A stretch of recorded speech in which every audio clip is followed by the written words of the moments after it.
Bonjour à tous, bienvenue. Depuis le 1er janvier dernier, toutes les entreprises doivent avoir dans leur rang un référent harcèlement sexuel nommé au sein du comité social et économique.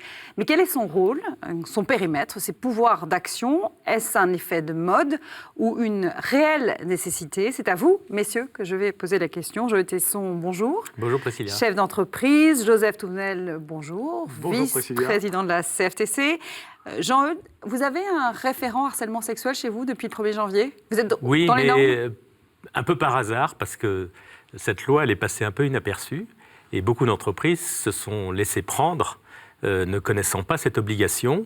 Il n'y a pas eu beaucoup de publicité, et pourtant, c'est réel. Aujourd'hui,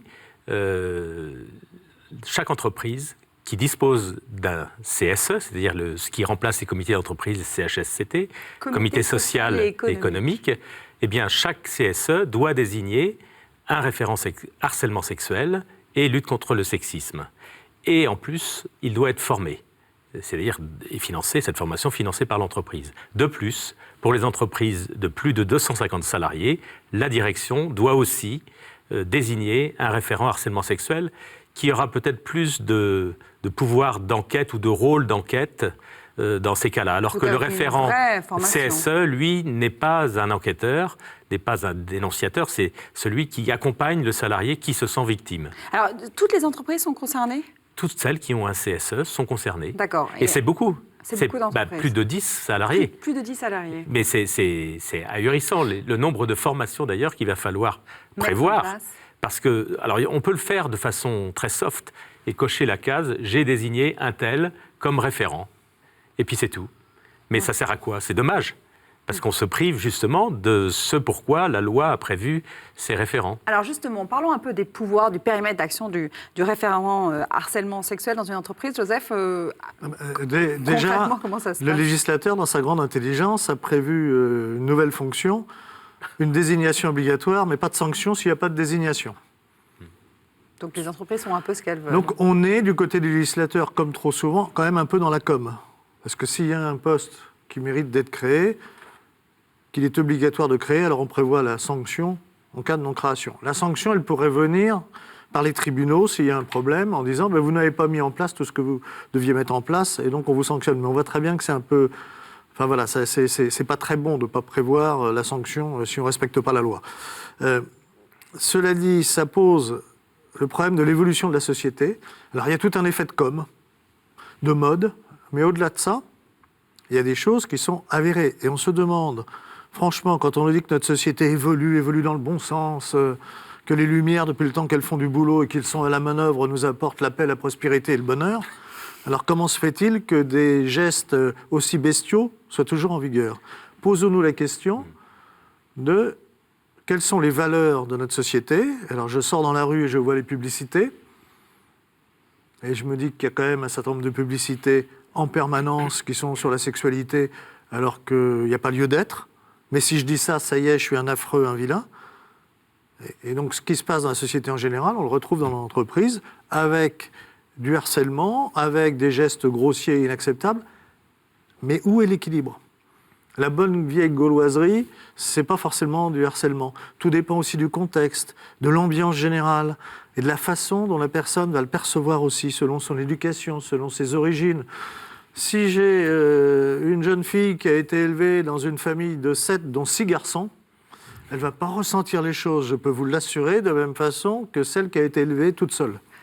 C'est vrai, voilà, je caricature un peu, mais... Il y a quand même des gestes et des attitudes à ne pas poser. Et qui sont condamnables et qu'il faut condamner. Est-ce que vous, Jean-Eudes, vous avez déjà été confronté au sein de votre entreprise à des attitudes déplacées, des gestes déplacés? Comment ça se passait jusque-là?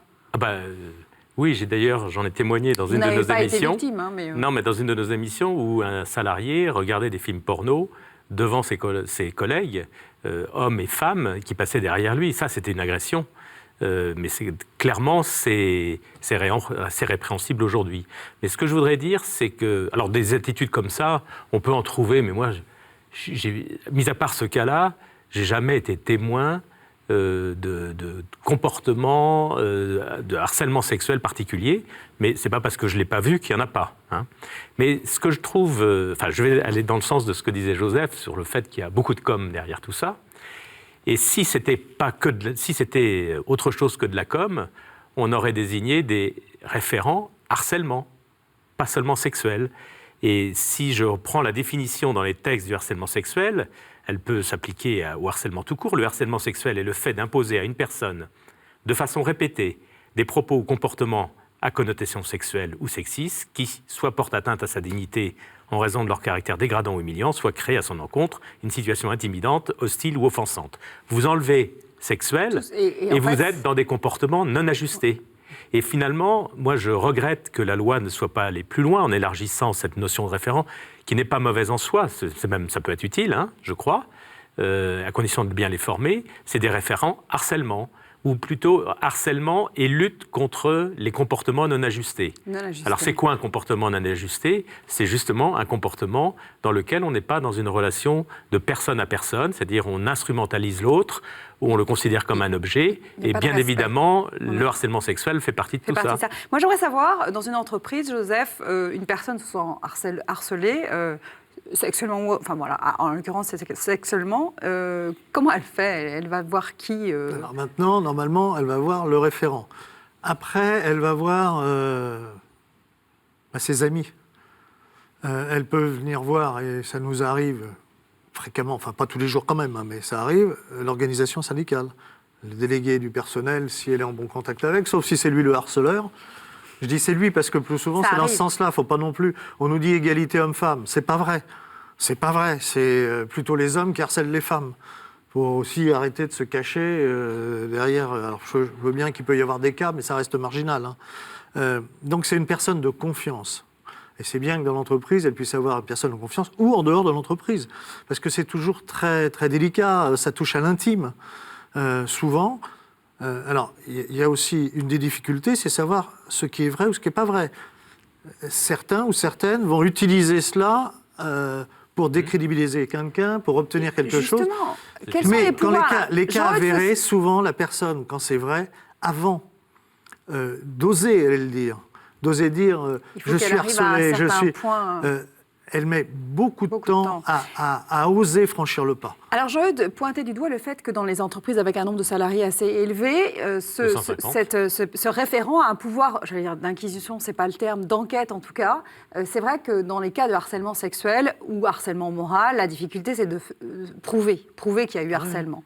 Donc, comment est-ce qu'on fait quand on n'a pas les moyens, enfin, est-ce que cette personne-là, dans les entreprises en deçà du chiffre que citait Jean-Eudes, vont avoir les moyens d'enquêter, de poser des questions, de savoir qui dit le faux, qui dit le vrai? C'est pas enquêter, hein, juste. Enfin, enquêter, peut-être, oui. Poser des questions. Non, mais c'est faire la lumière sur des situations. Oui. C'est l'accompagnement, c'est du salarié, c'est aussi faire le lien avec ceux qui sont en capacité de la médecine du travail, l'inspection du travail, qui a les pouvoirs d'enquête, la médecine du travail, qui a aussi une possibilité d'enquête, et aussi de voir un peu le contexte général de la personne, parce qu'il ne faut pas tomber dans l'erreur où le référent deviendrait le psychologue ou le psychiatre de l'établissement. Là, ça serait totalement dangereux. Donc il est là pour accompagner, pour mettre dans les bons tuyaux s'il y a une difficulté qu'il reconnaît, mais surtout pas prendre la place de professionnel. Joseph disait tout à l'heure qu'il n'y a pas que les hommes qui harcèlent sexuellement les femmes, et qu'il peut y avoir à l'inverse des femmes qui harcèlent les hommes, mais même sans aller jusqu'à harcèlement, et c'est une forme néanmoins de harcèlement, il y a la séduction. La séduction, ça vient du latin seducere, qui veut dire conduire à soi. Et ben, dans conduire à soi, il y a quelque chose de l'instrumentalisation, et en ce sens, c'est répréhensible. Mais moi, je trouve qu'il y a des formes de séduction qui sont bien plus perverses que de la gauloiserie dont parlait Joseph, qui n'est pas forcément de bon ton, hein, mais voilà, c'est-à-dire que c'est important justement de pouvoir en parler. Quel type de séduction vous pensez à quoi? Tous les types de séduction, justement, pas seulement sexuelle. Pas seulement sexuelle. Moi, j'aimerais savoir, vous parlez tout à l'heure de coup de com', mais il y a quand même sur ces nominations récentes, puisque ça date de janvier dernier, de ces référents harcèlement sexuel, c'est quand même, ça a quand même un bénéfice qu'il faut reconnaître, c'est que ça libère la parole. Et on s'en rend compte depuis l'affaire Weinstein à quel point, une fois qu'on soulève le couvercle, et très récemment en France avec la Ligue du LOL, avec d'autres choses, notamment sur Twitter, on se rend compte que quand on soulève le couvercle, il y a des choses épouvantables qui se mettent au jour. Quoi. Oui, ça c'est vrai, ça libère la parole, il y a des paroles qui ont besoin d'être libérées, mais il y a d'autres paroles qui sont inventées. Et, quand je vois qu'il y a 2 ans, on nous faisait à la journée de la femme ces mecs qui se fardaient, qui se mettaient du rouge à lèvres, je trouve ça d'un ridicule. Mais achevé, et dans le même temps, on s'aperçoit que dans ces braves mecs, il y en a un qui est maintenant devant le tribunal pour harcèlement. Il y a ça aussi, quand j'en fais trop, c'est comme ceux qui sont de l'autre côté d'une rigidité sur tout ce qui est sexuel, etc. Généralement, c'est des grands pervers. Et ben, ceux qui en remettent trop là-dessus, je me demande si c'est pas pour cacher leurs propres vices. Il y a des équilibres dans la société, mais que l'on sent humainement, franchement, on sent très bien si c'est malsain ou si c'est pas malsain. Et nous sommes quand même dans une société qui, globalement, développe joyeusement et généralement le malsain, en disant, mais tout le monde est libre. Tout le monde est libre, mais il n'y a pas de liberté sans morale.